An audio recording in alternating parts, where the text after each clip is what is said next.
यहाँ भी कहते न जायते न मृयते, न तो जन्म लेता है आत्मा न ही मरता है।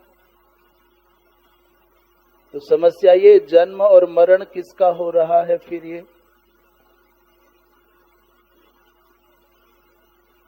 बोले ये जो जन्म और मरण है अविद्या के कारण जीव को प्रतीत मात्र होता है और है वास्तव में ये शरीर का ही जन्म है और शरीर की ही मृत्यु है। तो ये शरीर जड़ है तो फिर चलता बोलता हंसता खेलता खाता खिलखिलाता क्यों प्रतीत होता है? बोलो ये तो जड़ जो खिलौना है उसमें चाबी भर देते हैं, सारे काम तो वो भी करता है।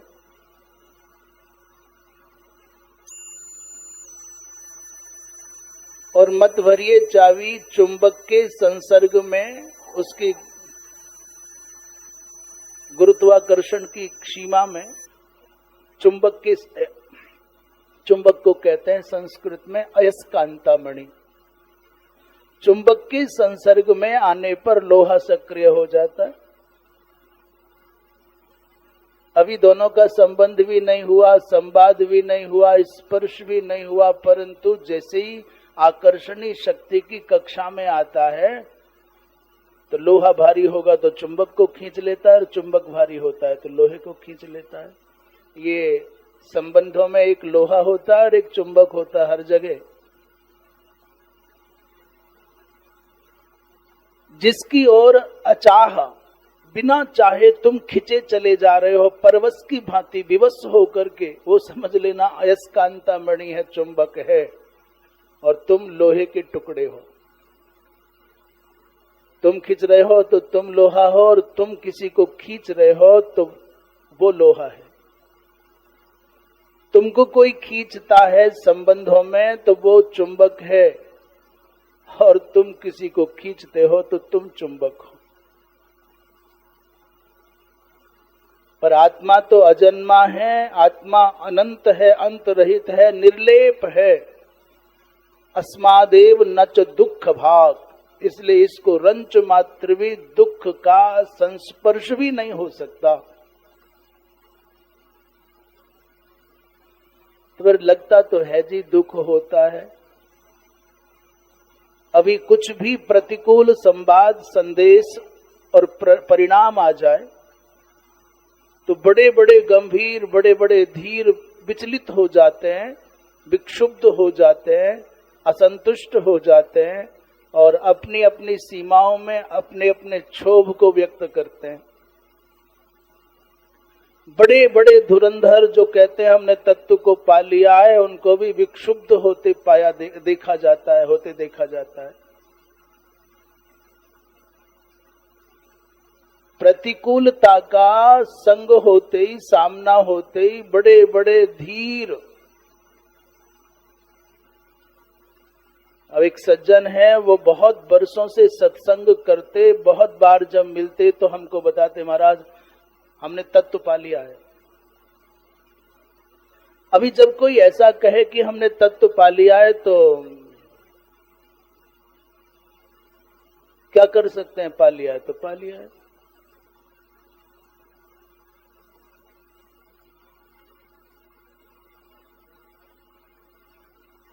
मन में आता कि इनको अभी अनुभव करा दिया जाए कि अभी जब तक कहने की चाह है तब तक तुमने पाया कुछ नहीं है। बताने की इच्छा है, जताने की इच्छा है, तो फिर अभी तुमने कुछ भी नहीं पाया है।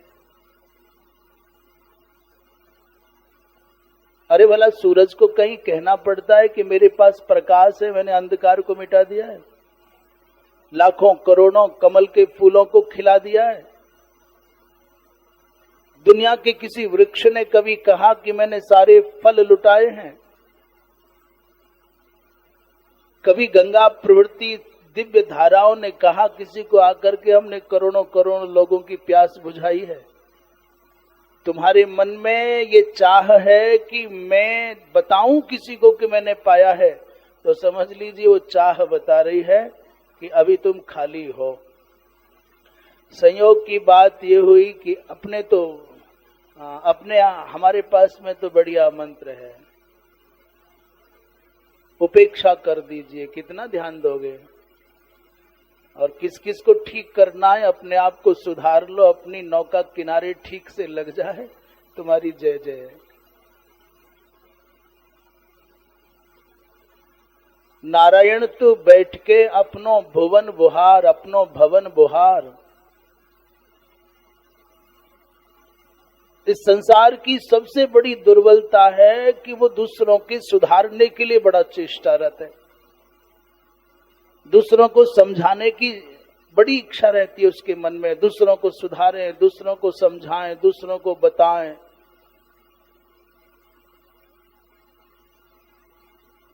और जितनी बड़ी ये समस्या है दूसरों को समझाने की इच्छा होना, उतनी बड़ी समस्या जीवन में कोई और नहीं है। थोड़े दिन बाद एक उनके पौत्र का संयोग से, संसार की दृष्टि से देखने पर लगता है बहुत बुरा हुआ, और अध्यात्म की दृष्टि से लगता है एक बंधन कटा। उनके पौत्र का विछोह हो गया तो सारा तत्व उड़ गया आसमान में। बोले वो तो ठीक है महाराज, बड़े बड़े सत्संग किए, पर वो दुख सौ को नहीं जाए। वो कांटों से चुभे मेरे छाती में, इसका निदान बताओ, ये कैसे छूटे। बोले तत्व कहां गया तुम्हारा? आप अनुकूलताओं में प्रसन्न रहते हैं तो कोई बहुत बड़ा तीर नहीं मार लिया। परीक्षा तब होगी जब प्रतिकूलता होगी। प्रतिकूलताओं में भी शांत बने रहते हैं, तब समझना कि हाँ ठीक ठीक है। और भक्त के जीवन में प्रतिकूलताएं आती ही उसकी धैर्य की परीक्षा के लिए है, उसकी निष्ठा की परीक्षा के लिए है।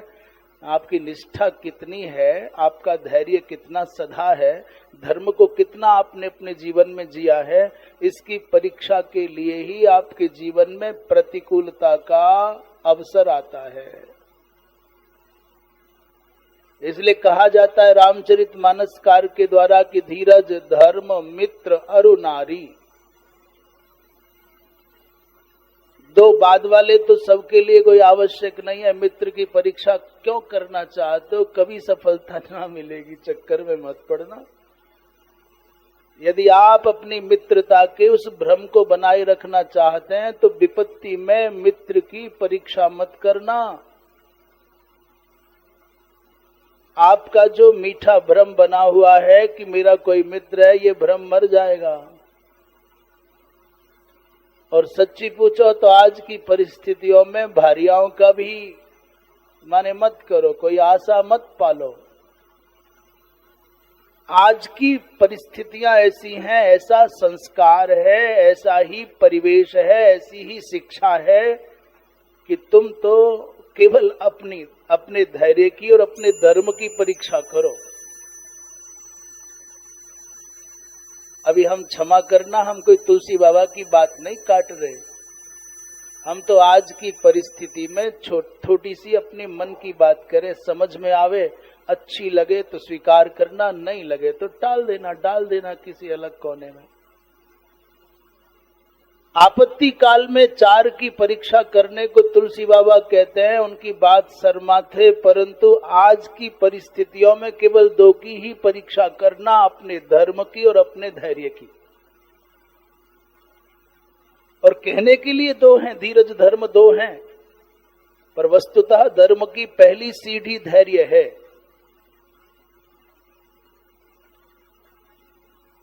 आपके काम आएगा तो केवल धर्म आएगा, धर्म और केवल धर्म।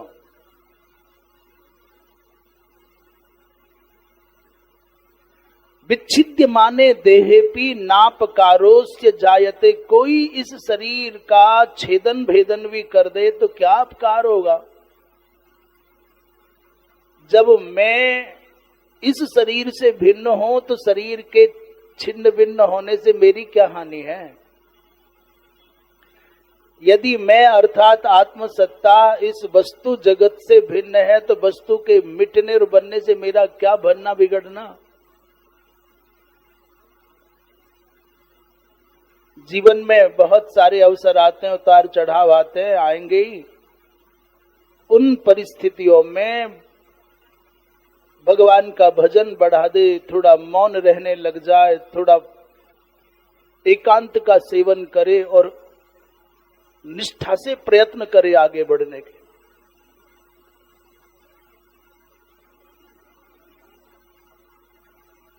जैसे गेहांतरस्थस्य नवसक क्वापि लक्ष्यते गृहेषु दह्यमानेषु गिरिराज तथैव ही।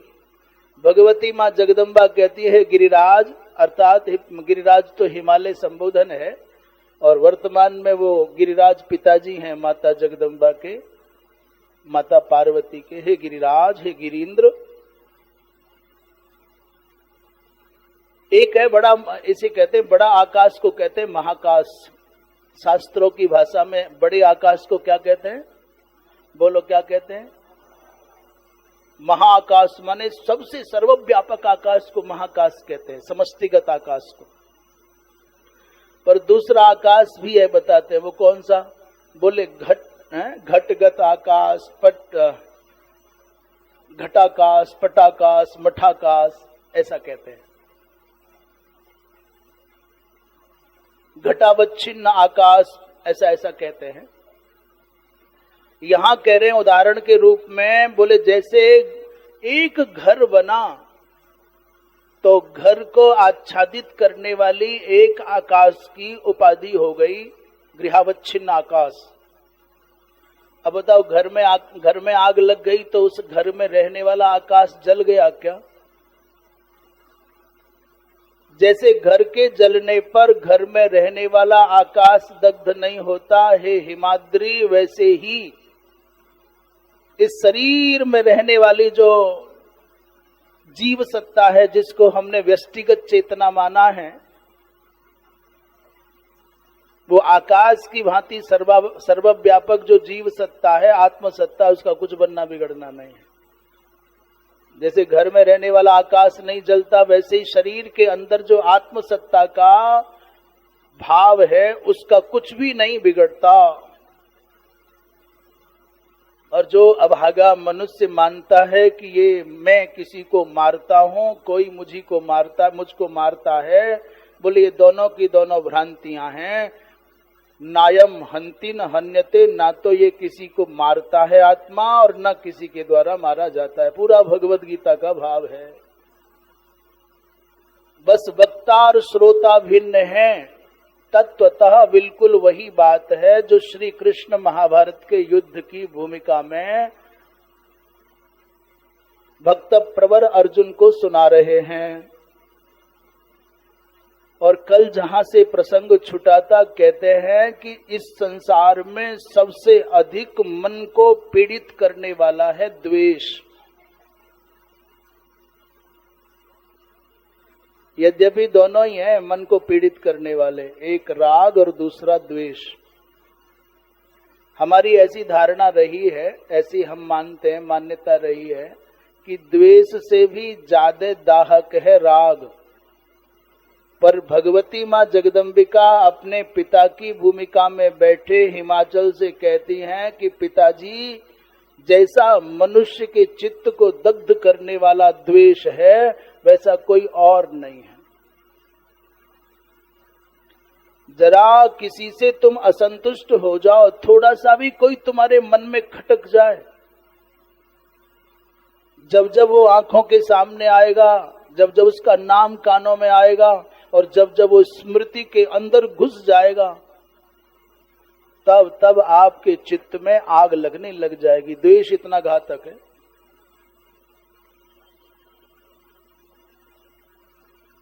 आत्मरक्षा अभीष्ट है, आत्म कल्याण अभीष्ट है, तो भगवती जगदम्बा कहती हैं कि द्वेष की आग मन को नहीं लगने देना।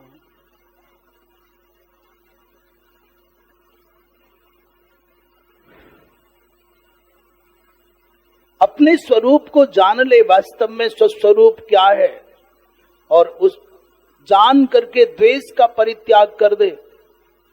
द्वेष का परित्याग नहीं करोगे तो द्वेष मूलो मनस्तापो, मन के ताप का मूल कारण है द्वेष का हो जाना। और द्वेष संसार खंडनम, द्वेष क्या करता है बोले, संबंधों में, संबंधों के सौहार्द में, संबंधों के स्नेह में आग लगा देता है। द्वेष करोगे तो कौन तुम्हारा अपना रह पाएगा। यदि कोई तुम्हारा बालक, तुम्हारा परिचित, तुम्हारा मित्र, तुम्हारा परिकर कोई हो,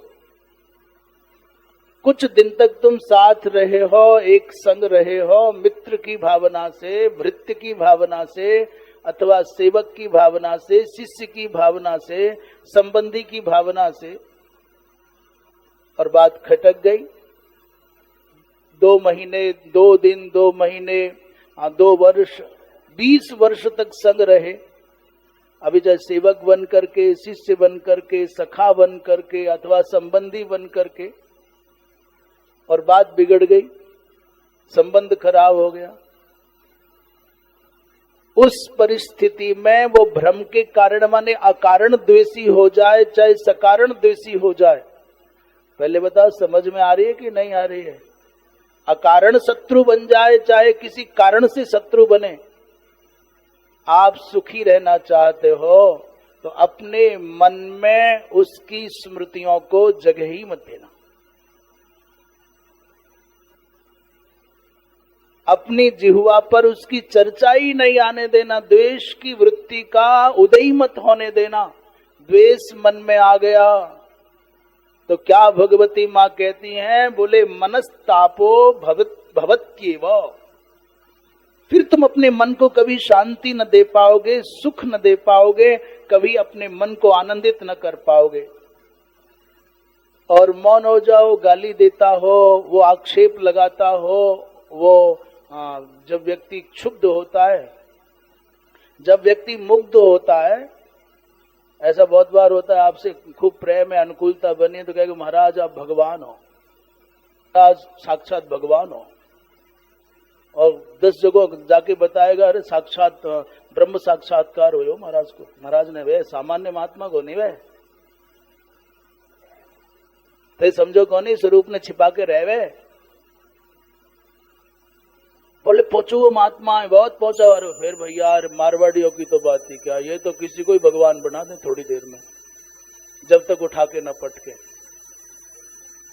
करे भे तो साक्षात साक्षात भगवान है।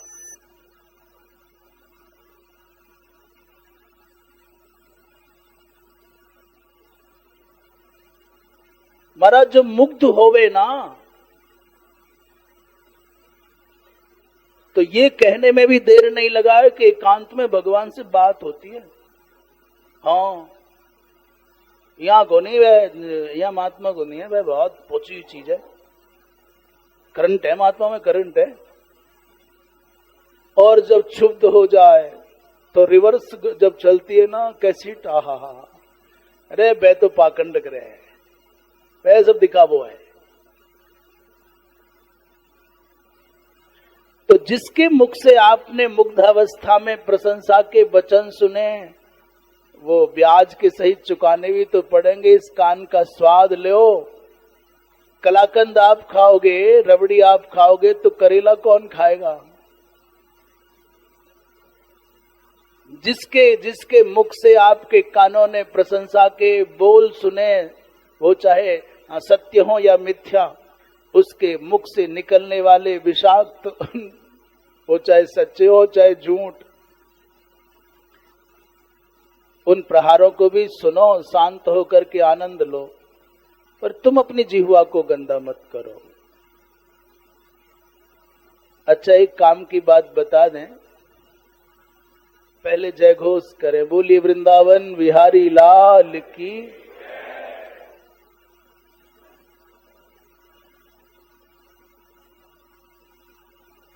हमारे पूज्य महाराज श्री कहा करते थे कि जब कोई आप पर आक्षेप लगा रहा हो, आपको आपकी निंदा कर रहा हो, अच्छा सबके जीवन में ऐसे अवसर आते होंगे, कोई ना कोई तो होगा ही, ये तो सबका चखा हुआ स्वाद है। जब वो आरोप लगा रहा है, आक्षेप कर रहा है, तो स्वयं से पूछो कि ये सच बोल रहा है कि झूठ बोलता है। उससे लड़ने मत जाओ, उसकी बातों को गंभीरता से सुनो और स्वयं से पूछो कि ये सत्य बोलता है कि झूठ। एक बहुत उच्च कोटि के महापुरुष की बात बता रहे हैं आपको। हमारे पूज्य महाराज श्री पूज्य दंडी स्वामी जी, पूज्य स्वामी विष्णु आश्रम जी महाराज, वो कहते कोई आक्षेप कर रहा है, कोई आरोपित कर रहा है आपको, तो स्वयं से पूछो कि ये मिथ्या है कि सत्य। और यदि वो सच बोल रहा है तो फिर परेशान क्यों होते हो? प्रसन्न हो कि सच बोल रहा है, बुरी बात है, सुधार लो। इसमें क्या बिगड़ा तुम्हारा? तो सच ही तो बोलता है। और यदि जो आरोप वो लगाता है वो आरोप तुम में नहीं है, वैसे दोष नहीं है, वैसे दुर्गुण नहीं है, वैसी बुराई नहीं है, तो अत्यंत प्रसन्न होना चाहिए कि पागल है, झूठ बोल रहा है। तुम्हारा क्या उससे? समाधान तुम्हारे पास में है और समाधान करने के लिए जाते हो, तुम उसके पास में लड़ने जाते हो। क्यों बोला? तब क्यों नहीं गए थे लड़ने जब वो झूठी प्रशंसा कर रहा था? अब झूठी निंदा सुन रहे हो तो लड़ने जा रहे हो। संत कहते समाधान तुम्हारे ही पास है, कहीं दूर नहीं है, कहीं भी दूर नहीं है। बद्रीनाथ जाओ, चाहे केदारनाथ जाओ, चाहे रामेश्वरम जाओ, चाहे जगन्नाथपुरी जाओ, चाहे काशी जाओ, चाहे वृंदावन जाओ, और चाहे लाख लाख बार गंगा नहाओ, समाधान तुम्हारे पास है, समाधान तुम्हारे पास है, समाधान तुम्हारे ही पास है। इसका मतलब ये मत लगा लेना कि तीर्थ यात्रा का खंडन कर रहे हैं, गंगा स्नान का खंडन कर रहे हैं। नहीं नहीं, वहां भी जाकर के समाधान पाओगे, प्रकाश पाओगे, उस उल्लास को पाओगे, वो ब्रह्मानंद का साक्षात्कार करोगे तो भी यही होगा, यही होगा। वो भगवत सत्ता का साक्षात्कार भी इसी के द्वारा होगा। स्थान बदल जाएंगे, परिस्थितियां बदल जाएंगी, पर तत्व की प्राप्ति तुमको तुमसे ही होगी, तुम्हारे अंदर से होगी, कहीं दूर से नहीं आएगा। क्यों नहीं आएगा? बोले आवे तो तब जब नहीं हो, आने की बात तो तब उठे जब वो अंदर नहीं है। बोला कोई दुनिया में ऐसा है जिसके अंदर परमात्मा नहीं है? ऐसा कौन सृष्टि में है जिसको परमात्मा नित्य प्राप्त नहीं है? नित्य प्राप्ति की प्राप्ति का झमेला है। कहते हैं एक बहुत गरीब व्यक्ति, बहुत ज्यादा गरीब, अत्यंत निर्धन, कभी भेड़ चराता, कभी कुछ करता, कभी भीख मांगता, कभी लकड़ियां लाके बेचता, तब जैसे तैसे घर चल पाता। अपने अपने दुखों का रोना रोता, अपनी दरिद्रता का रोना रोता, दीनता का रोना रोता, पर समाधान कभी ना होता। कभी कभी पर्व आता, कोई महोत्सव होता, तब जाके घर में साग बन पाता, अन्यथा रोज चटनी, रोज चटनी, रोज चटनी। एक दिन कोई महात्मा संयोग से पहुंच गए, घर आ गए, तो महात्मा के निमित्त सिल बटना पर जो बटना रखा था उसको धोने आया। महात्मा ने देखा भाई चमकता हुआ पत्थर बड़ा जोरदार है। महात्मा ने पूछा, अरे भाई एक पास आना, क्या चीज है? अरे बोले महाराज आप क्या करोगे, समय कम है, चटनी बना लेना तो फिर बाद में। बोले नहीं नहीं पहले दिखा। उसने क्या देखोगे महाराज? महात्मा ने कहा तो दिखा तो सही। और महात्मा ने उठा के देखा तो वो बड़ा उच्च कोटि का रत्न निकला, जिसको वो सामान्य चटनी घिसने का पत्थर माने बैठा था। पीढ़ी दर पीढ़ी, पीढ़ी दर पीढ़ी बेचारा सिल पर अपनी खोपड़ी घिस रहा था वो अमूल्य रत्न। महात्मा ने कहा, रे भाई ये क्या है, तुझको पता है? बोले हाँ पता है ना। उसको कहते बटना, कहते हैं क्या? सिलोड़ी। तो सिल तो नीचे वाला होता है,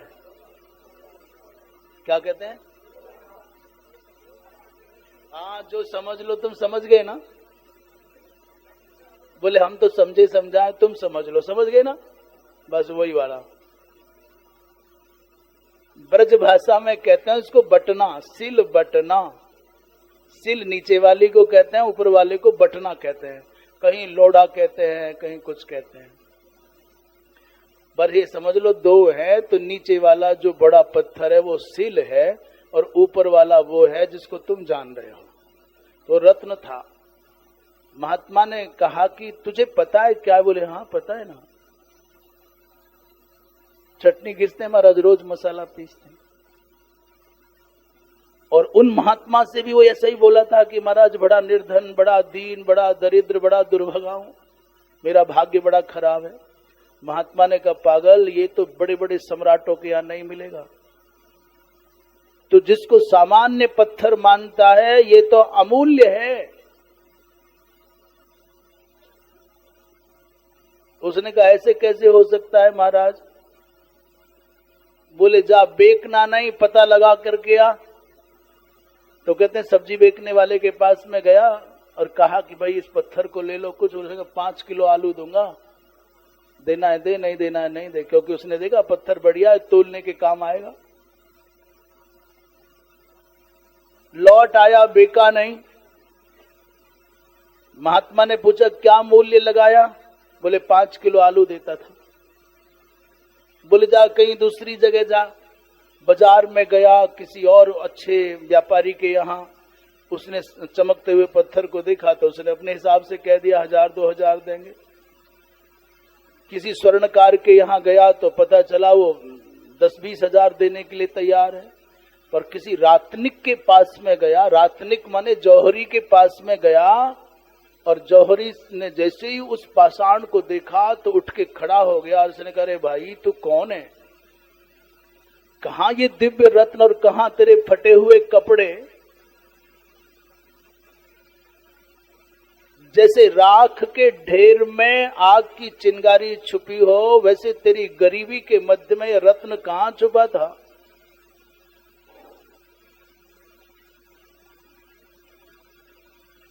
उसने कहा महाराज मूल्य बताओ। कि मूल्य इसका मैं पूरा का पूरा अपना जितना मेरा प्रतिष्ठान है सब भी दूं तो भी तेरे इस रत्न का मूल्य नहीं चुका सकता। वो आश्चर्य में पड़ गया, भाई ऐसा क्या हो गया? एक 5 किलो आलू लगा रहा था इसका मूल्य, और एक कहता है मैं सब कुछ बेच दूं तो भी इसकी कीमत नहीं चुका सकता। वो जो गरीब बना घूमता था, और थोड़ा मन में सांस आया, लौट के आया महाराज जौहरी ने ये बताया, स्वर्णकार ने ये बताया, अमुक ने ये बताया।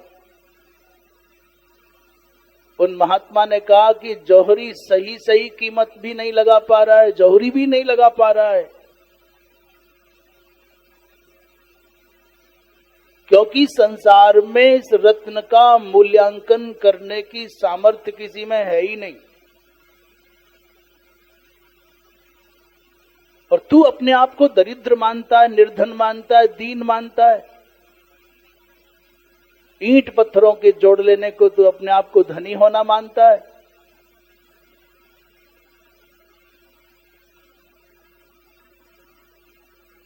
महापुरुष कहते हैं इस कथानक का आशय न सिलवटना से है और न ही किसी लकड़हारे से। इस कथा का आशय हमारे और आप से है। कभी पुत्र की हानि को लेकर के आंसू गिराते हैं, और कभी धन की अप्राप्ति की पीड़ा से पीड़ित रहते हैं। कभी हम संबंधों के सौहार्द के मिटने पर पीड़ित रहते हैं, और कभी विश्वासघात के होने से पीड़ित रहते हैं। पर आपको पता नहीं है कि इन पीड़ाओं की क्षुद्र अनुभूतियों के मध्य में जो सुख का, आनंद का समुद्र तुम्हारे अंदर भरा हुआ है, तुम अभागे हो। उस आनंद के सिंधु के तट पर बैठ करके भी दुखों की अनुभूतियों से पटे पड़े हो, भटके पड़े हो, अटके पड़े हो। तुम नहीं चाहोगे दुखी होना तो दुनिया की कोई शक्ति तुमको कभी दुखी नहीं कर सकती। तुम चाहते हो, क्यों? तुम सम्मान चाहते हो, इसलिए तुम्हारा अपमान होता है। यदि आप अपमान से दुखी होना नहीं चाहते तो अभी प्रतिज्ञा कर लो कि मुझे सम्मान नहीं चाहिए। एक बार डट करके ये घोषणा कर दो अपने आप से कि नहीं नहीं, मुझे दुनिया का कोई सम्मान नहीं चाहिए, तो जाओ, दुनिया का कोई अपमान आपको व्यथित न कर पाएगा। बोले बात समझ में आई कि नहीं आई? तो मानोगे नहीं। कोई पहली बार सुन रहे हो? कह स्वामी जी सुनाते सुनाते पूरा जीवन यही बिता गए। सम्मान की चाह जिस दिन तुम्हारे अंतःकरण से निकल जाएगी, उस दिन के बाद, उस पल के बाद दुनिया का कोई व्यक्ति कितना भी अपमान करेगा, जाओ आप हिमालय की तरह विचल हो जाओगे, क्षुब्ध न हो पाओगे। सम्मान चाहिए, इसलिए अपमान पीछे पड़ा है तुम्हारे। तुम चाहते हो कि निंदा से पीड़ा ना हो, कोई निंदा करे तो हमको दुख ना हो, तो करो ना। हम बताते हैं उपाय, दवाई हमारे पास में है, भले ही हम खावे ना खावे, पर बता तो सकते ही है। भाई डॉक्टर माने वैद्य जी जो है, वैद्य जी अपने औषधालय में बढ़िया बढ़िया औषधि रखते हैं, अपने थोड़ी ना खाते सारी। यदि आप चाहते हो कि निंदाओं से दुखी न हो, तो फिर प्रशंसा सुनने की चाह का परित्याग कर दीजिए। जाओ, दुनिया की कोई निंदा आपका बाल भी बांका कर जाए, एक आपके चेहरे पर सिकन भी नहीं आएगी, पर त्याग करना पड़ेगा। पहले त्याग करो।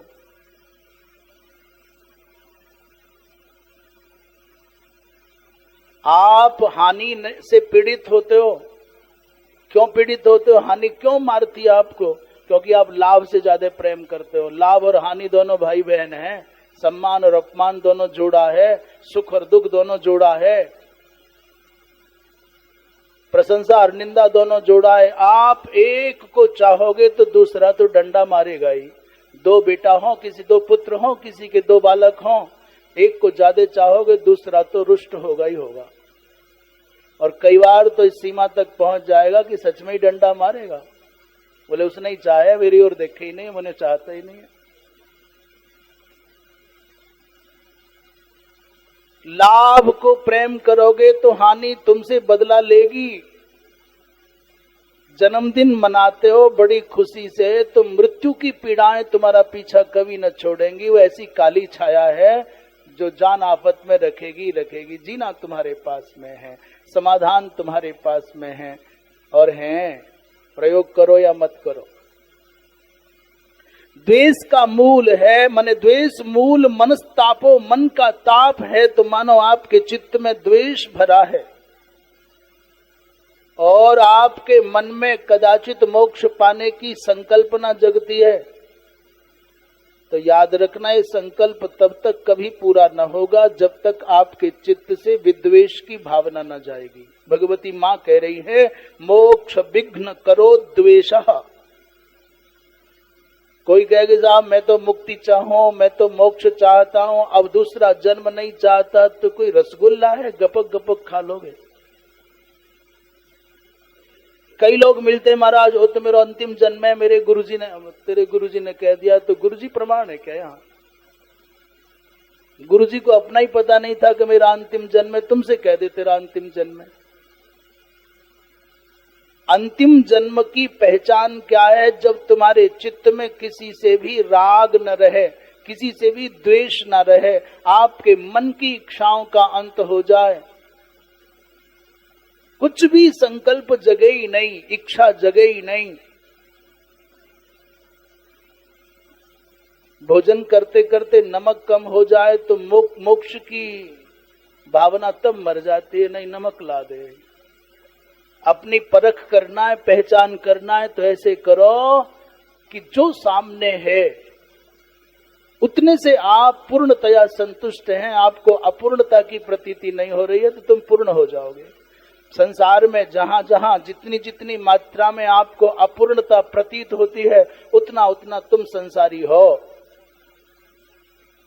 और मोक्ष तो तब मानना जब सांस शेष रह जाए, इच्छाएं मर जाएं, तो समझ लेना जीवन मुक्ति का स्वाद चख लिया है, पूर्ण मुक्ति तुम्हारी प्रतीक्षा कर रही है। इच्छाओं का तो अंत नहीं है।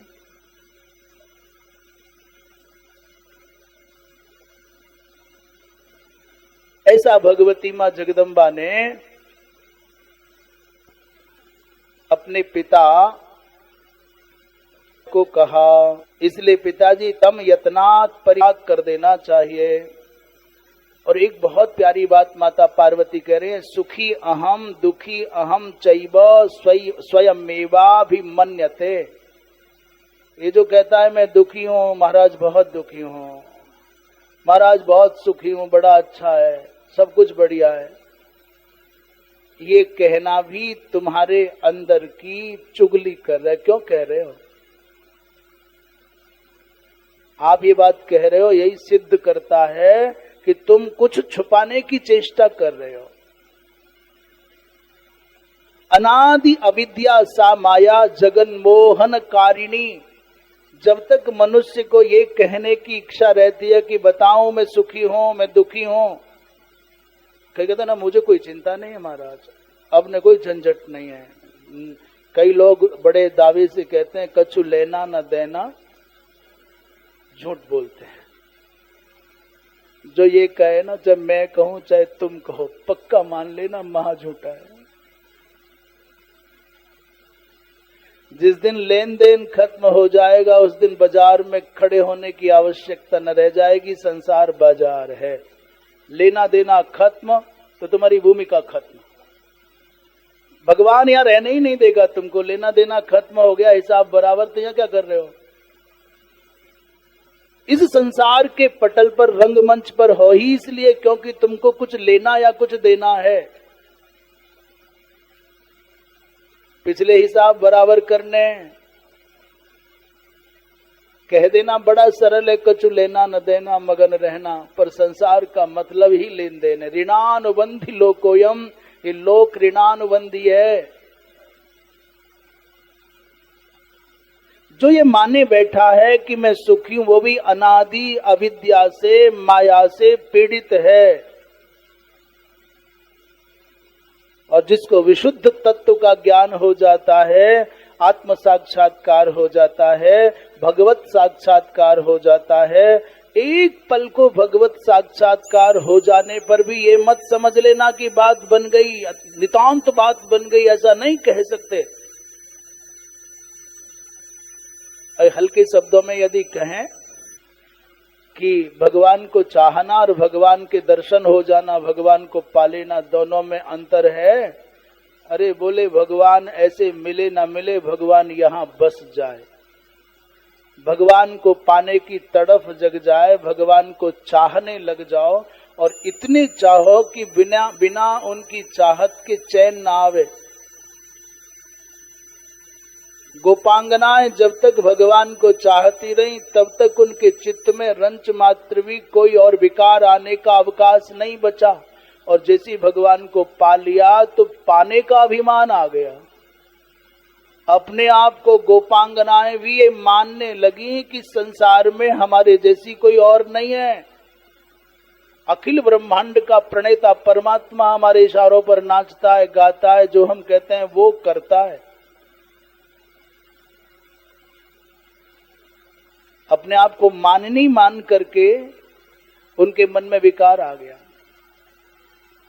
इसलिए भगवान को पाना और भगवान को चाहना, इन दोनों अवस्थाओं में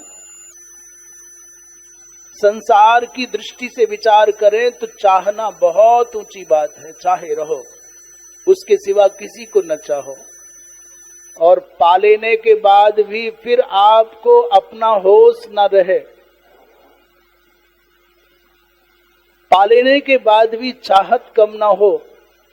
कई लोग चपलता में, चंचलता में, भावुकता में, असावधानी में, स्वप्न आदिक अवस्था में भगवत अनुभूतियां पा लेते हैं तो बड़ी जल्दी बजने लग जाते हैं। कोई कहता है चतुर्भुज दर्शन हो गया, कोई कहता है द्विभुज दर्शन हो गया, कोई कहता है राधा जी रात मेरे सपने में आई, और कोई कहता है कृष्ण जी आ गए। कोई शंकर जी को, अरे बाबा पाना और पचाना दोनों आवश्यक है। पाना पर्याप्त नहीं, पचाना बहुत आवश्यक है। पाने के बाद पचाने की सामर्थ्य न रही तो परेशान हो जाओगे। इसलिए अपनी एकांतिक अनुभूतियों को सबके सामने आत्म प्रतिष्ठा की दृष्टि से नहीं बताना चाहिए, क्योंकि ये जो देव सत्ता है ना, भगवत सत्ता है, तो परोक्ष प्रिया ही देवाः। चलो संस्कृत का एक वाक्य बोलोगे तब जब ध्यान से सुनोगे। परोक्ष प्रिया ही देवाः, बोलो। परोक्ष प्रिया ही देवाः। इसका मतलब क्या हुआ? देवताओं को गोपनीयता बहुत अच्छी लगती है। इसका हल्के शब्दों में अनुवाद समझें तो गुप्त प्रेम सखी सदा दुरइये। वो जो भगवत विषय गुप्त प्रेम है उसको छुपा के रखो, छुपा के रखो। किसी को भान ना हो जाए, किसी को ये पता ना चल जाए कि तुम्हारा भगवान से प्रेम चल रहा है, भगवान से नैन मटक्का चल रहा है, तो इसको छुपा के रखो। भगवान को ये पसंद नहीं, ये स्वीकार्य नहीं कि उनकी गोपनीयता भंग करो, उनकी अंतरंग बातों को अपात्रों के सामने कहो।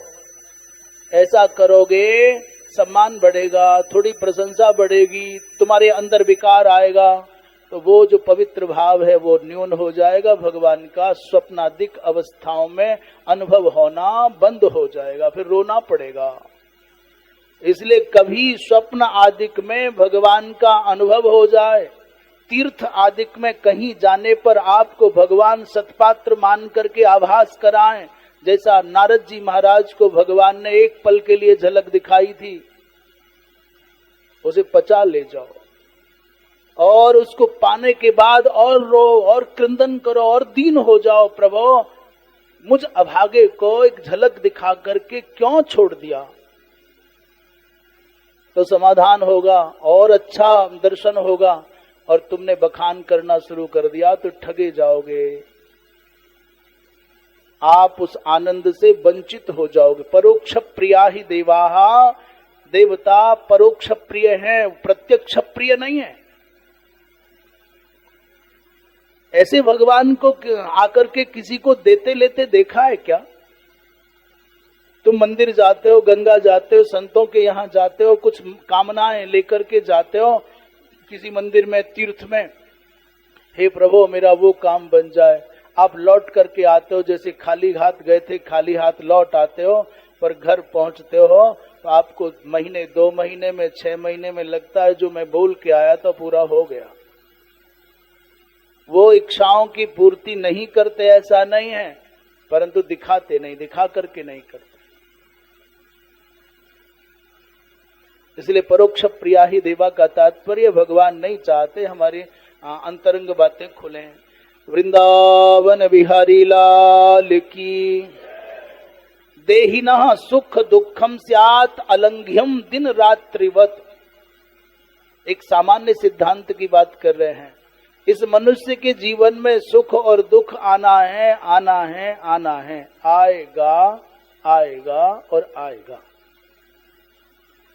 जब तक ये शरीर है, ये शरीर मिला ही सुख और दुख को भोगने के लिए। भोगा यतनम शरीरम, ये भोगों का आयतन माने घर है। भोग क्या बोले? सुख भोगना और दुख भोगना है।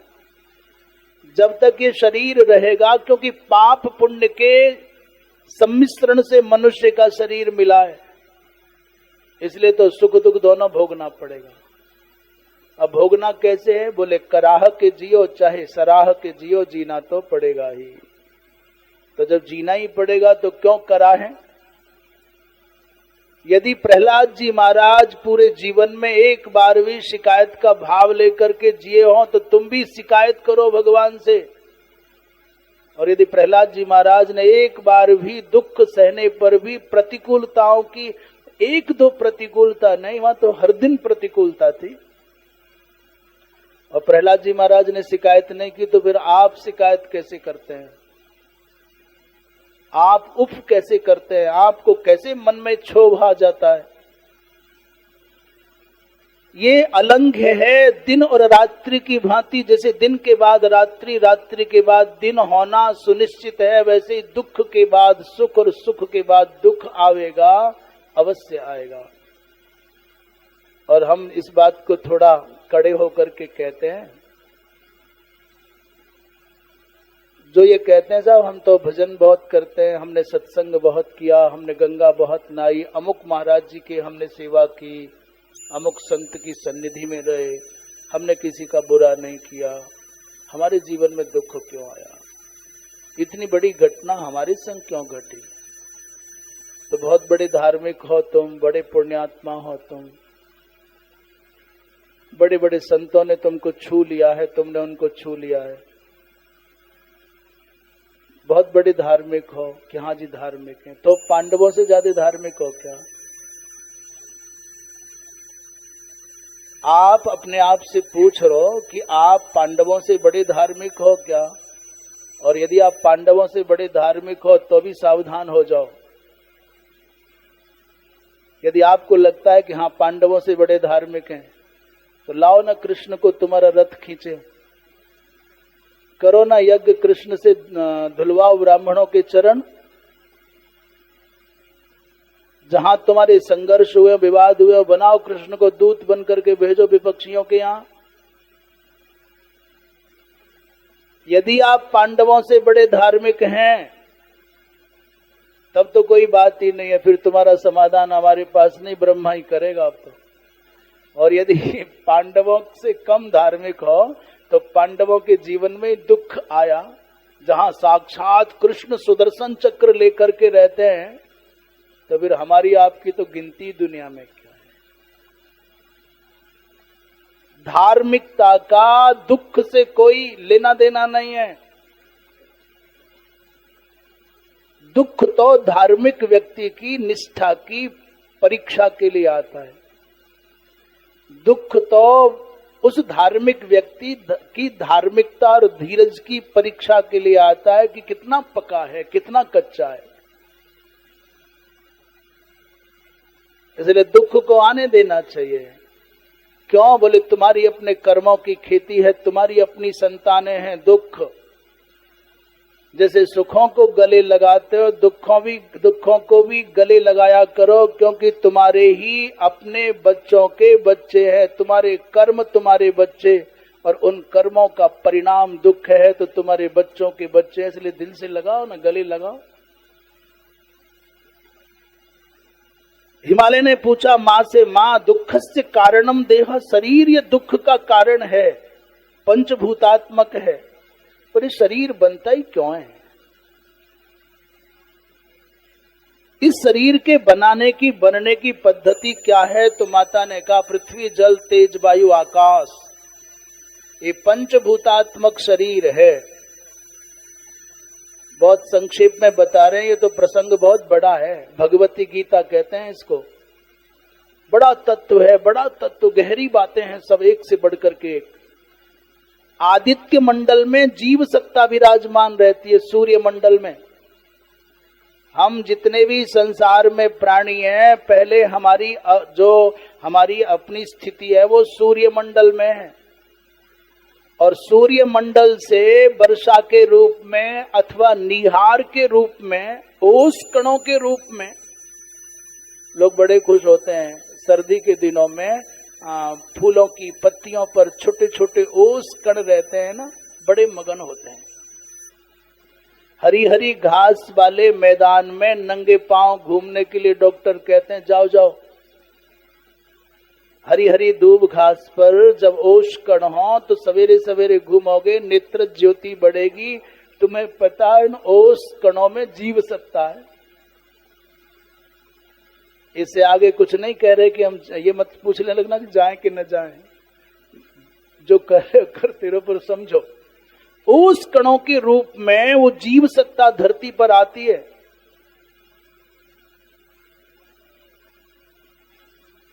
पहले बताओ कि समझ में आ रहा है कि नहीं आ रहा है? आकाश मंडल से वर्षा होती है तो वर्षा की बूंदों के रूप में जीव बरसता है। ओस कण गिरते हैं तो उन ओस कणों के रूप में जीव सत्ता धरती पर आती है।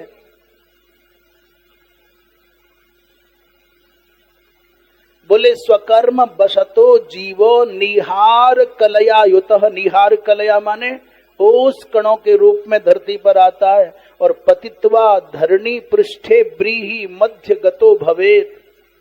वही जीव सत्ता सूर्य मंडल से निहार अथवा वृष्टि के रूप में धरती पर आती है। वही गेहूं में, चावल में, दालों में प्रविष्ट हो जाती है, अन्न में प्रविष्ट हो जाती है। उस अन्न को मनुष्य खाता है। सन्यासी खाए तो बेकार हो जाए, नपुंसक खाए तो बेकार हो जाए। जो पौरुष युक्त पुरुष है वो खाता है तो उस अन्न से रस बनता है, रस से रक्त बनता है, रक्त से मज्जा बनती है, फिर मांस बनता है, फिर मेद बनती है, फिर अस्थि बनती है। तब जाकर के वो जो रस तत्व है वो वीर्य बनता है। आज आप जो खा रहे हो उसको अंतिम परिणति तक पहुंचने में लगभग 40 दिन लगते हैं। शरीर में जो आज आपने प्रसाद पाया है, भोजन किया है, उसको रस, रक्त, मांस, मज्जा, मेद, अस्थि और वीर्य बनने में 40 दिन लगते हैं। जो अपने ब्रह्मचर्य का रक्षण नहीं कर पाते वो 40 दिन की अमूल्य संपत्ति को एक पल में नष्ट कर देते हैं। और फिर कहते हैं जी अपने तो ध्यान को नहीं लगे जी, अपने तो धीरज को नहीं आवे जी, अपने तो चैन को नहीं आवे जी। अरे भले आदमी 40 दिन में तुमने कमाया कि कितना कमा के लाए जी? हमने 4 लाख कमा लिया कि 14 लाख कमा लिया और एक दिन में जुआ पर दाव पर लगा करके आ गए, फिर कह रहे सब बराबर हो गया जी। अभागा व्यक्ति 40 दिन में जो परिश्रम करके कमाया और 1 मिनट में कहां शेयर मार्केट में धर आया। और बात समझ में आई कि नहीं आई? ऐसे ही ब्रह्मचर्य का अभिरक्षण भक्ति के मार्ग पर, ज्ञान के मार्ग पर, साधना के मार्ग पर परम आवश्यक है। जब वो पुरुष के पहले, इसलिए कहते हैं संभवतः छांदोग्य उपनिषद में इसका बड़ा विवेचन है। जब वो पुरुष उस गर्भ को धारण नहीं कर पाता, जीव सत्ता को, तो उससे कहीं अधिक सामर्थ्यशालिनी मातृसत्ता, मातृशक्ति, जब पुरुष असह्य बने, पुरुष को वो असह्य हो जाता है, ताप को धारण करना, उस जीव सत्ता को धारण करना, गर्भ को धारण करना, तब वह निषेक के माध्यम से मातृ गर्भ में स्थापित करता है। तब माता उसको जीवन देती है, 9 महीने का समय लगता है, तब जाकर के संसार में जीवन आता है। भगवती माँ जगदम्बा अपने पिता हिमालय को ये पूरा का पूरा प्रकरण हम बहुत संक्षेप में बता रहे हैं मर्यादा के कारण।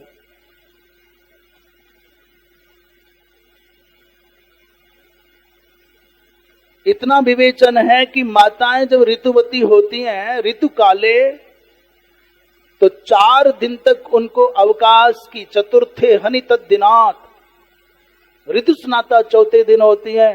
उसके बाद 16 दिन का एक क्रम है, 16 दिन का एक चक्र है। भगवती माँ जगदम्बा कहते हैं आ 16 दिनात राजन ऋतुकाल उदाहृतः। 16 दिन तक ऋतुकाल होता है और उन 16 दिनों में क्या? अयुग्म दिवसे नारी जायते पर्वतर्षभः, पर्वतर्षभः जायते पर्वतर्षभ।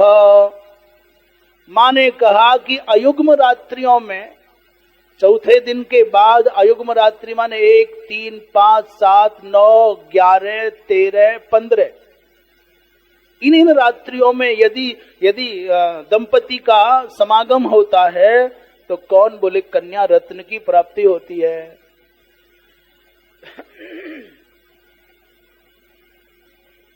और यदि युग्म रात्रियों में जायते च पुमांस तत्र युग्म के दिवसे पिता, हे पिताजी, युग्म माने 2, 4, 6, 8, 10, 12, 14, 16, इन सम संख्या की रात्रियों में यदि दंपति का समागम होता है तो पिताजी पुत्र होता है।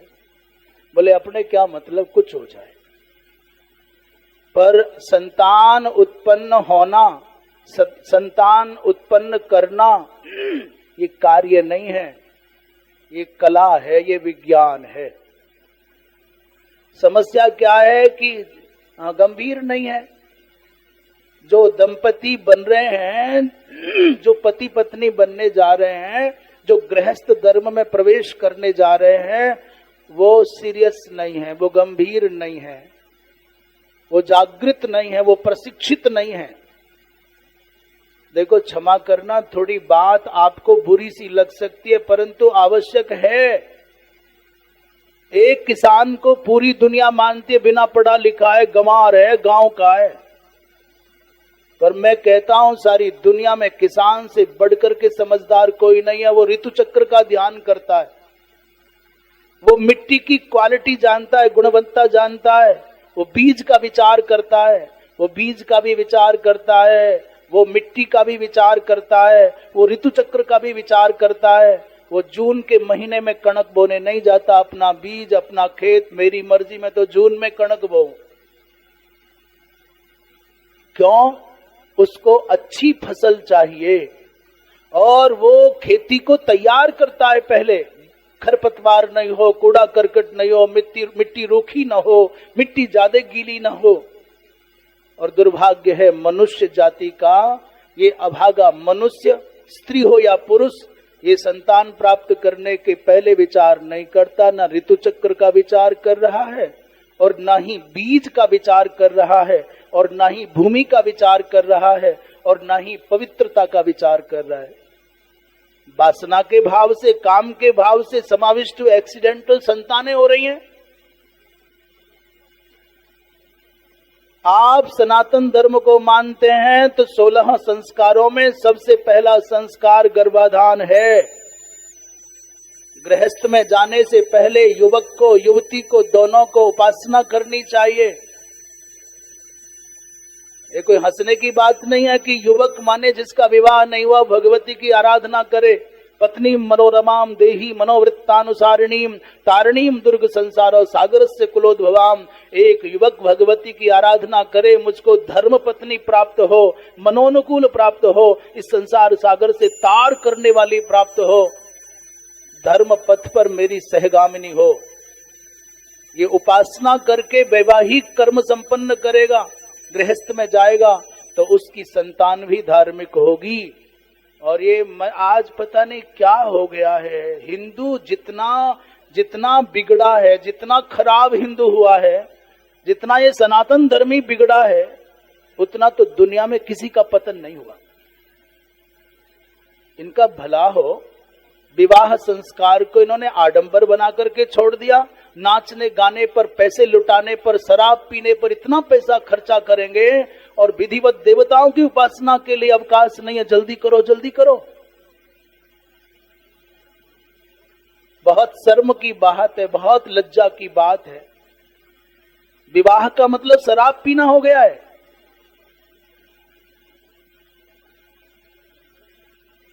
विवाह का मतलब माने बच्ची जाए उससे पहले कहां जाती है सजने के लिए?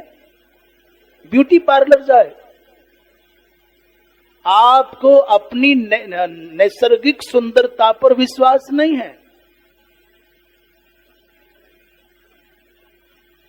मैंने आपको दक्षिण भारत की आज भी संरक्षित परंपराओं को देखोगे तो मुझे ऐसा मन करता है कि भारतीयता तो थोड़ी बहुत सुरक्षित है तो दक्षिण भारत में सुरक्षित है। वो वेश पहनता, देखो वर और कन्या दोनों के वेश देखोगे तो आपको वहां भारत का दर्शन होगा, देवत्व का दर्शन होगा।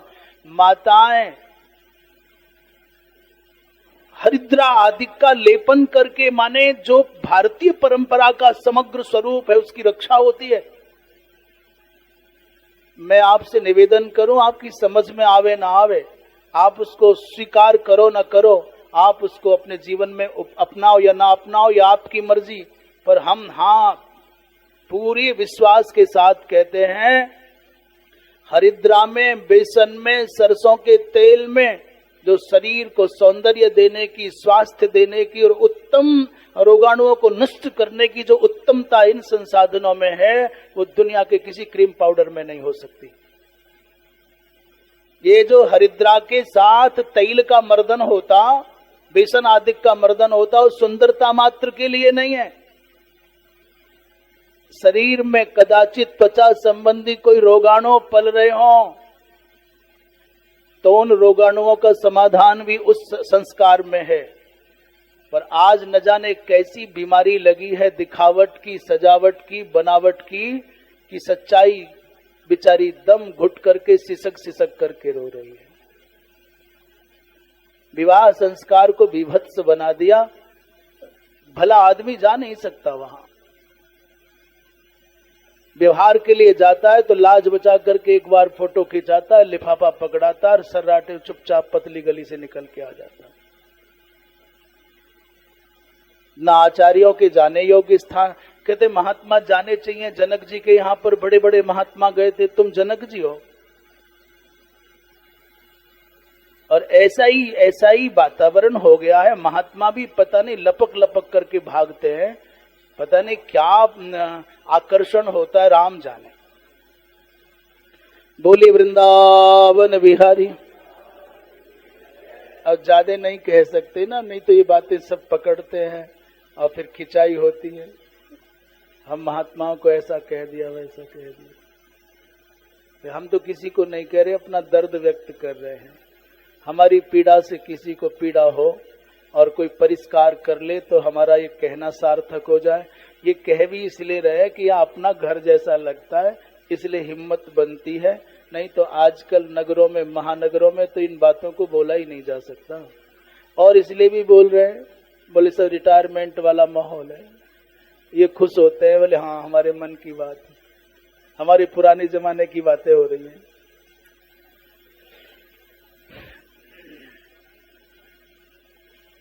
हम ये कहना चाहते थे, चाहे रुक्मिणी माता का प्रसंग हो और चाहे नंद बाबा की ब्रजमंडल की कुमारिकाओं का प्रसंग हो, विवाह से पूर्व कुमारिका भी आराधना करती है और विवाह से पूर्व कुमार भी आराधना करते हैं।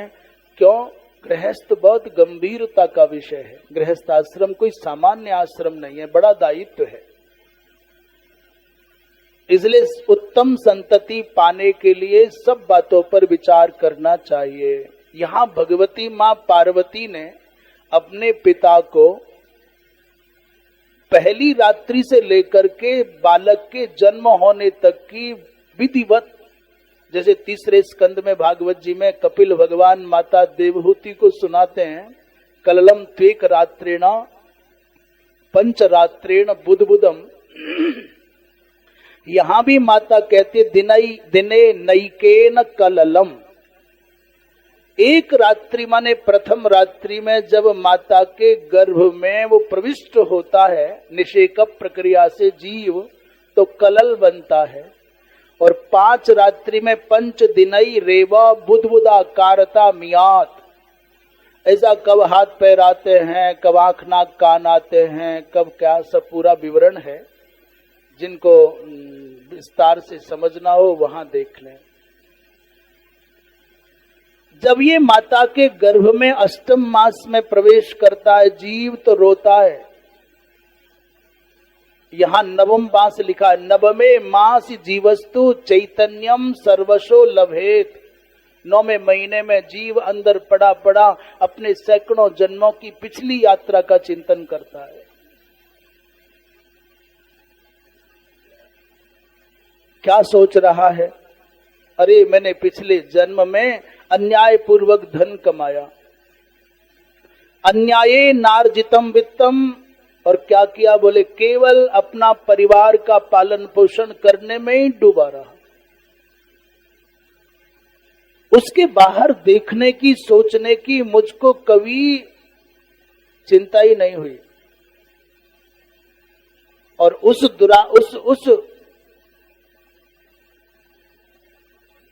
दोष का दुष्परिणाम ये हुआ कि नाराधिता भगवती दुर्गा दुर्गति हारिणी। एक काम तो ये किया, जीवन जो अमूल्य था केवल लोगों ने बता दिया तेरा ये काम है, तेरी ये ड्यूटी है। देखो भैया, समाज के सब दायित्व, संस्था के सब दायित्व परिवार के सब दायित्व निभाओ, और ये केवल मिथ्या प्रशंसा पाने के चक्कर में उतने तक सीमित मत रह जाओ। आपको ये छोड़ करके कहीं और रास्ते पर भी जाना है, उसका भी थोड़ा ध्यान कर लेना चाहिए।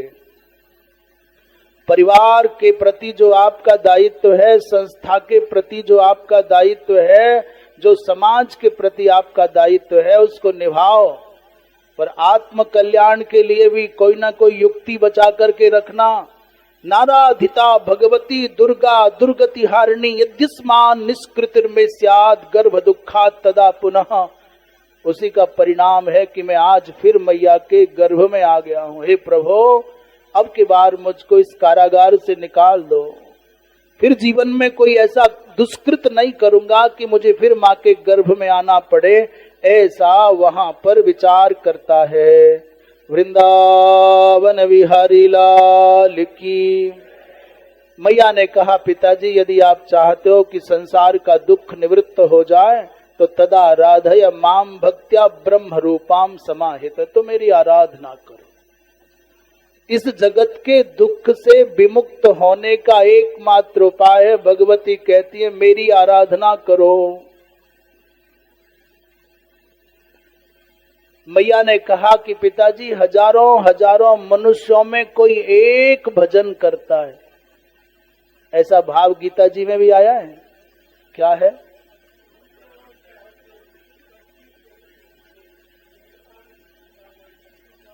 अब यहाँ पर 18वें अध्याय का 3रा श्लोक देखो। माता पार्वती कह रहे, लगेगा कृष्ण कह रहे हैं अर्जुन से, मनुष्याणाम सहस्रेषु कश्चित यतति सिद्धये। पार्वती मैया कह रही, हजारों में कोई एक सिद्धि के लिए प्रयत्न करता। तेषामपि सहस्रेषु कोपि माम वेत्ति तत्वतः। उन हजारों में से कोई एक है जो मुझको तत्वतः जान पाता है। मैं आपसे निवेदन करूं, जो गीता कह रही है वही भगवती माँ पार्वती कह रही है।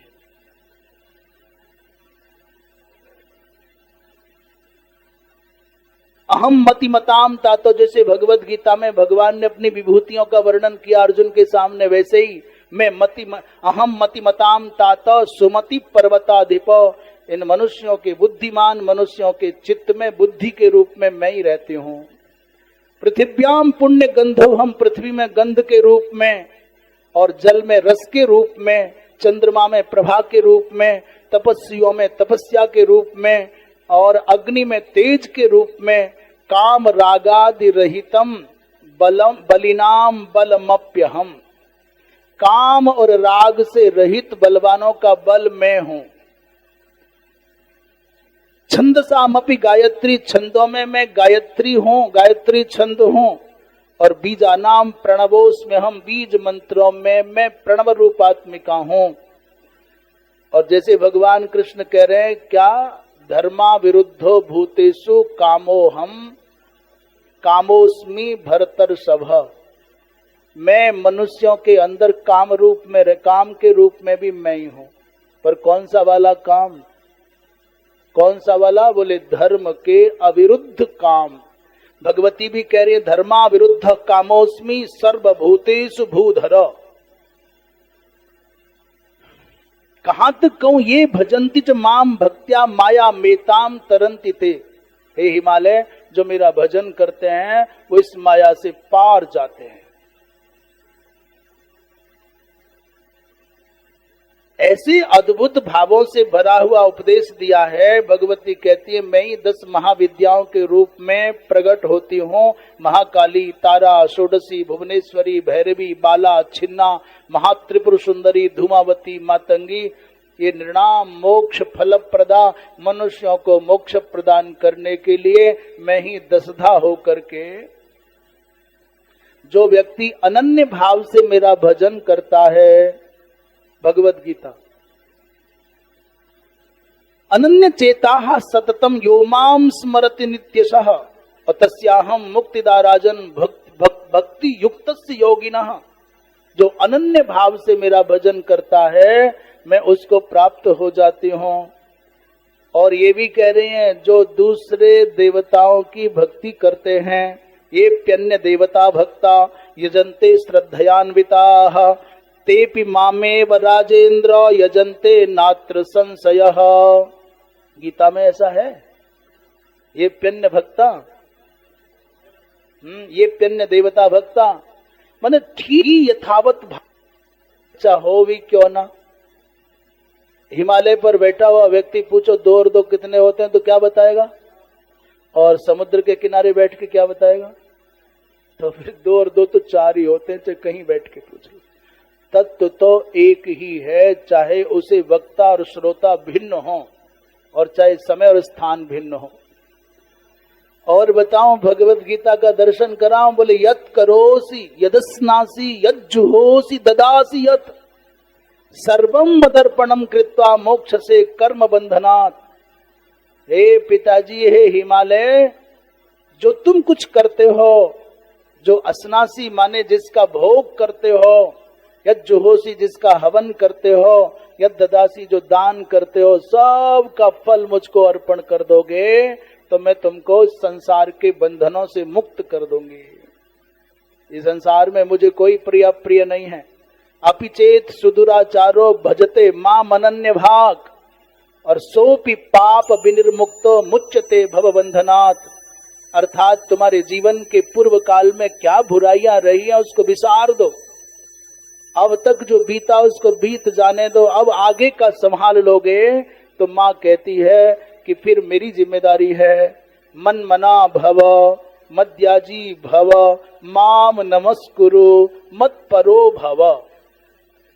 इसलिए हम बारंबार कहते हैं कि चाहे भगवान शंकर का भजन करो, यही अर्थ लगाना पड़ेगा, और चाहे भगवान कृष्ण का भजन करो यही भाव आएगा, और चाहे भगवती दुर्गा की उपासना करो यही भाव आएगा। राधा को चुनो या सीता को चुनो, या दुर्गा काली लक्ष्मी सरस्वती को चुनो, राम कृष्ण विष्णु शिव गणपति को चुनो, पर पहुंचोगे एक ही जगह पर। नृणाम मेको गम्यस त्वमसि पैसा मर्णव इव रुचिनाम वैचित्र्या द्रिज कुटिल नाना पथजुषाम। मनुष्यों की रुचि की भिन्नता के कारण मार्ग की भिन्नता है, उपास्य की भिन्नता है, उपासना की भिन्नता है, आचार व्रत की भिन्नता है, परंतु अंततः पहुंचना तो एक ही जगह है। उस परम सत्ता के अनेक नाम और अनेक रूप हैं। आजकल वैसे भगवान कृष्ण और राधा जी इकट्ठे बैठते होंगे, कभी कभी तो 24 घंटे में मौका मिलता ही होगा दोनों को बैठने का। कभी कभी इसलिए कह रहे आजकल राधा जी को ज्यादा बिजी कर दिया लोगों ने, तो भगवान कृष्ण कहते होंगे कहो आजकल तुम्हारा ज्यादा चल रहा है, क्रेज हमको फीका कर रखा है। हाँ, जिधर देखो राधे ही राधे हो रही है। पर ये भारतवर्ष बड़ा अनूठा है। आप ऐसा मत समझना कि राधा करने वाले शंकर जी को भूल गए। शिवरात्रि आने दो, सब लोटा लिए शंकर जी के पीछे लगे मिलते हैं। सावन आने दो, और शंकर जी की पूजा करने वालों को देखना, जैसे नवरात्रि आती है तो सब कोई जौ बोए घूम रहा है, जो अखंड ज्योति लगाए बैठा है, कोई नवरात्रि का पहला और अंतिम ही करे व्रत कर रहा है। भारतवर्ष बहुत अनूठा है। कृष्ण जन्माष्टमी आ जाए, गणेश चतुर्थी आ जाए, आपको पूरा भारत अपने रंग में रंगा हुआ देखा जाएगा। ये अति संकीर्णता की बात करने वाले तो मुट्ठी भर लोग हैं। आजकल बहुत अच्छा है, बड़े बड़े अच्छे वक्ता जो पहले इतनी उदारता से प्रतिपादन नहीं करते थे, अब बड़े जिनका नाम बहुत है, जिनका संवाद बहुत दूर तक जाता है, वो कहते हैं सनातन धर्म तो पंच देवोपासना है। और हाँ, सनातन धर्म का तात्पर्य उदारता है, समग्रता है, संपूर्णता है, संकीर्णता नहीं है। सनातन धर्म में पंच देवोपासना अनादि है। आपके इष्ट देव मध्य में होंगे, शेष चारों कोणों पर होंगे। शाक्त हो आप, चाहे सौर हो, चाहे वैष्णव हो, और चाहे शैव हो, और चाहे गणेश उपासक हो। पर यही सनातन धर्म की सुंदरता है और समग्रता और उदारता है कि पांचों देवों के प्रति ऐक्य भाव हो। वृंदावन विहारी लाल की। भगवती मां जगदम्बा ऐसा उपदेश देकर के हिमालय को प्रसन्न कर रही थी। हिमालय ने कहा, मां आपका अवतार हुआ है हमको ये सुख देने के लिए कि हम ये मान पाए कि हम आपके माता पिता हैं, पर मैया आप तो गुरुजी बन करके बैठी हो। अब हमको वो सौभाग्य दो कि हम आपको गोद में खिलाएं, आपका जन्म महोत्सव मनाएं। तो मातृस्तन्यम पपौ बाला, तब भगवती मां जगदम्बा अब उपदेश देने वाली अब तक थी, झटिति बालिका बन गई और मैया मैना ने उनको अपनी गोद में लिया, दूध पिलाया। षष्ठी देवी की पूजा हुई। कहते हैं इस प्रसंग को जो श्रद्धा पूर्वक सुनता है, पढ़ता है, मुक्ति तस्य नारद जायते, उसको मुक्ति प्राप्त हो जाती है। और विशेष रूप से कहते हैं बिल्व वृक्ष के नीचे निशीथे पठते यस्तु बिल्व वृक्षस्य सन्निधौ तस्य सत्वरात तस्य संवत्सरात दुर्गा स्वयं प्रत्यक्ष मेति वै। 1 वर्ष तक कोई इस भगवती गीता को, ये जो अभी तक 4-5 अध्याय में चली, रात्रि के मध्य भाग में माने निशीत काल में बिल्व वृक्ष की सन्निधि में जो इसका पाठ करता है, 1 संवत्सर मात्र में भगवती दुर्गा उसको प्रत्यक्ष दर्शन देती है। बोलिए जगदम्बा। एक दिन हिमालय आ गए, तो एक दिन हिमालय के यहां देवर्षि नारद आ गए। तपस्या ऐसा अमोघ उपाय है कि उसके द्वारा असंभव से असंभव लक्ष्य भी साधे जा सकते हैं। तपसा यन्न चापनोति विद्यते नैव तत्फलम, ऐसा कुछ दुनिया में नहीं है जिसको तपस्या करके पाया ना जा सकता हो। देवर्षि नारद आए तो देवर्षि नारद ने, नारद बोले सुनो हिमालय सुता शक्ति अवतार है, तुम्हारी पुत्री कोई सामान्य नहीं, साक्षात भगवती जगदम्बा है, शंकर प्रिया जगत जननी है, श्रुति स्मृतियों का सार है, ये वेदों का सार है और इनका विवाह भगवान शंकर के साथ ही होना है, ऐसा निश्चय मान लेना। देवर्षि नारद ने एक बात और कही कि इन माता पार्वती का जो पुत्र होगा वो बड़ा बलवान होगा, देवताओं के भी संकट का समाधान करने वाला होगा। ये न तुल्य बलो योद्धा न भूतो न भविष्यति, अर्थात इसका तात्पर्य तुमको जो दोहता मिलेगा, दोहित्र मिलेगा, वो बड़ा विलक्षण होगा। देवताओं का संकट क्या, बोले तारकासुर नामक एक महादैत्य देवताओं को पीड़ित करेगा और तारकासुर को वरदान में क्या शक्ति मिली है कि उसको देवता नहीं मार सकते, ब्रह्मा विष्णु महेश नहीं मार सकते, भगवान शंकर का पुत्र मारेगा। तारकासुर ने किया तप और ब्रह्मा जी प्रसन्न हो गए, कहा वरदान मांगो, तो कहा हमको कोई मार ना पाए। ब्रह्मा जी ने कहा भाई ये तो संभव नहीं है, क्योंकि जो जन्मा है उसको तो मरना ही होगा। भगवत गीता कहती है जातस्य ही ध्रुवो मृत्युर। आगे धीरे धीरे से गुनगुना दिया करो तो हमें लगता रहेगा कि आप जगह जगाए हो। जातस्य ही ध्रुवो मृत्युर, जो मरेगा उसको जन्म लेना पड़ेगा और जिसने जन्म लिया है उसको मरना ही होगा। तो उसने सोचा क्या करूं, जो तो मरने से बचने का उपाय क्या है। उन्हीं दिनों भगवती माता सती का और भगवान शंकर का ये जो घटना घटी और भगवान शंकर माता सती के स्वरूप को लेकर के विक्षिप्त की भांति सम्मोहित होकर के परिभ्रमण करते और अब लग गया कि शंकर जी विवाह नहीं करेंगे।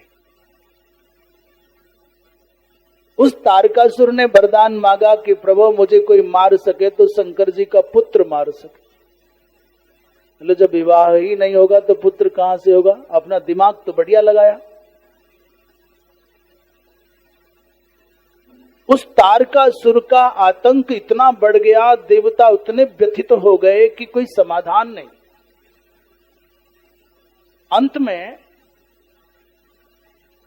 आप जानते हैं कि माता पार्वती के रूप में हिमालय की पुत्री बनकर के भगवती जगदम्बा आई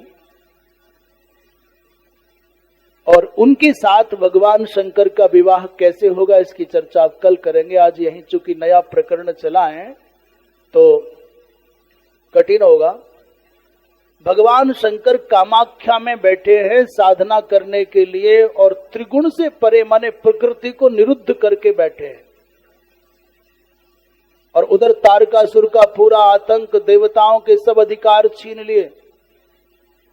देवता दीनहीन खिन्न होकर के बेचारे द्वारे द्वारे भटकते हैं अपने अपने वापस अधिकारों को पाने की इच्छा से। अब कैसे किया जाए? भगवान शंकर का कैसे मन विवाह के लिए तैयार हो? कैसे भगवान शंकर का मन माता पार्वती की ओर आकर्षित हो? और हो तो तब जब पार्वती और शंकर का पहले मिलन तो हो। इसलिए देवता विचार करने लगे, एतस्मिन् नंतरे शंभुस् त्यक्त्वा पूर्वाश्रमं मुने। कहते हैं उसी समय भगवान शंकर के मन में आया कि नहीं, अब कामाख्या नहीं रहना, हिमालय पर चल करके, और हिमालय पर भी वहां जहां भगवती मां गंगा का भूतल पर प्रादुर्भाव हुआ है, यत्र गंगा निपतिता ब्रह्मलोकात् स्वयं पुरा।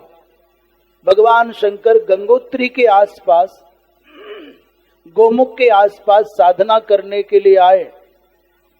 लाखों करोड़ों भूत गण उनके साथ में है, प्रमथ गण उनके साथ में है, और हिमालय से अनुमति लेकर के भगवान शंकर हिमालय पर साधना करने के लिए बैठ रहे हैं। शेष चर्चा कल होगी।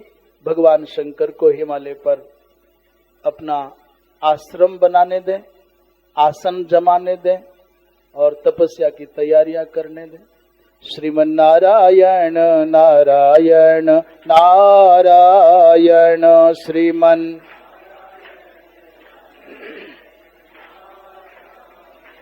भजमन नारायण नारायण नारायण भजमन नारायण नारायण नारायण।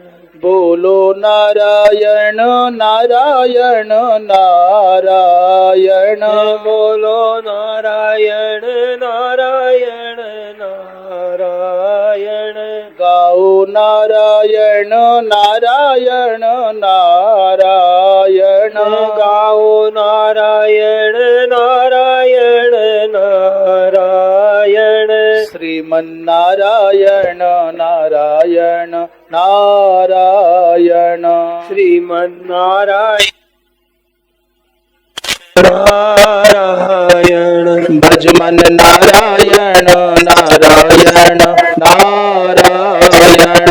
भजमन नारायण नारायण नारायण। बोलिए वृंदावन बिहारी लाल की जय। जगदम्बा मैया की जय। गंगा मैया की जय। हर हर महादेव।